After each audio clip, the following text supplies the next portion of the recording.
In this video, I'd like to show you how I prepare a 0.100 molar solution of sodium chloride. So I'm going to start with a solid.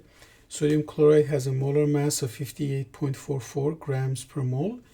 And I'm going to weigh out 5.844 gram or close to it of the salt. And I'm going to use a 100 ml volumetric flask.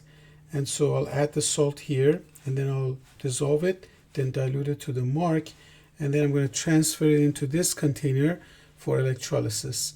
So the goal is to use the sodium chloride solution and electrolyze it so that we can get chlorine gas dissolved into it. This is a method by which we can prepare chlorine gas, and chlorine gas has a solubility that we can figure out once it dissolves into the solution.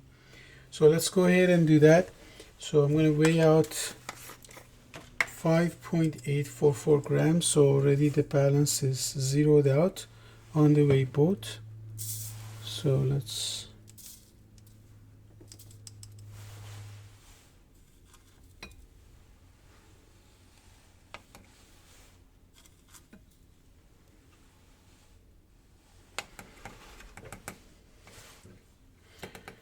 So this is pretty close to 1.00 molar in 3 sig fig. I'm good.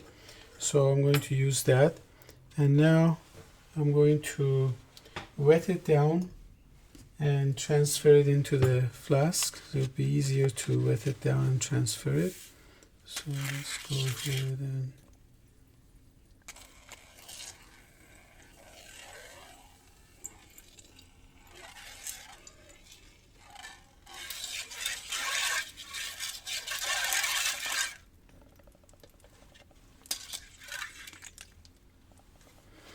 okay, so let's dilute it to the mark, or first I'm going to be dissolving it. So I'm going to dissolve the salt and then we dilute it to the mark to the 100 ml. So I can rely on 3 sig fig. This would be 0.100, even though my glassware is pretty precise. But let's go ahead and do that.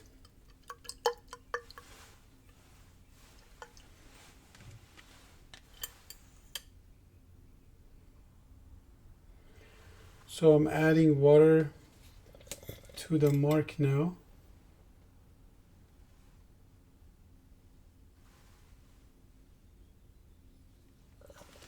So this is good.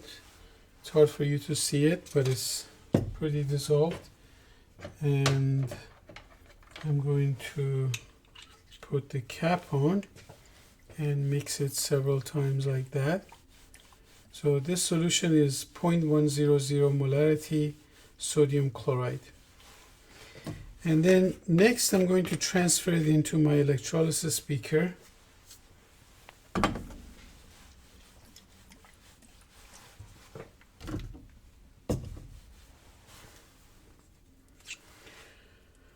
So this is 100 milliliter.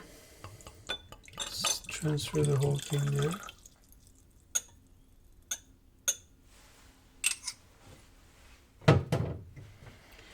So I need my cathode and anode. So I'm going to be using 2 carbon electrodes.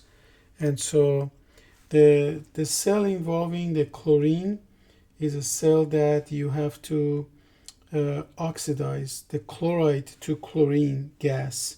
So if I am oxidizing the chloride, I have to connect it to the anode of the power supply, because the anode is where it pulls the electrons. So I'm going to use this for they're both graphite, but they're designed a little differently. So this has a large clean surface area, so we're going to use that. So let's go ahead and put these in here.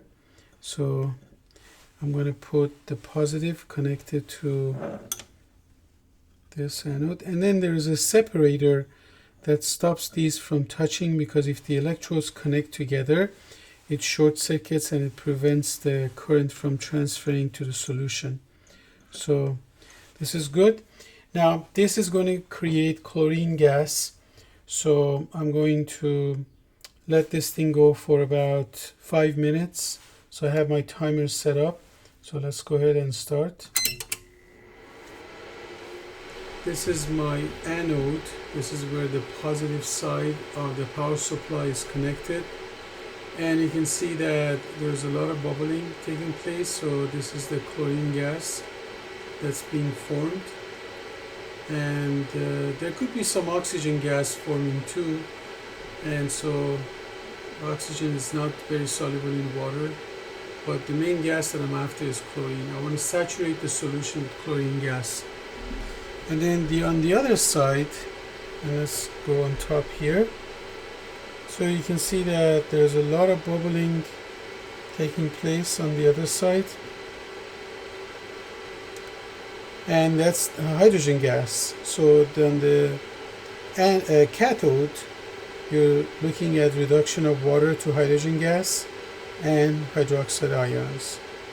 So our electrodes are doing the job. In fact, I think I'm going to stop this now. So this would be a good time to stop this. I'm starting to get a precipitate. So I roughly ran for 3 minutes and a half.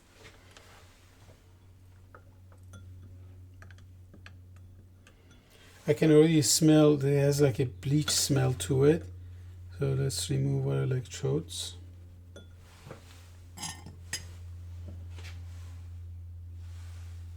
Yeah, it has a very strong bleach smell to it.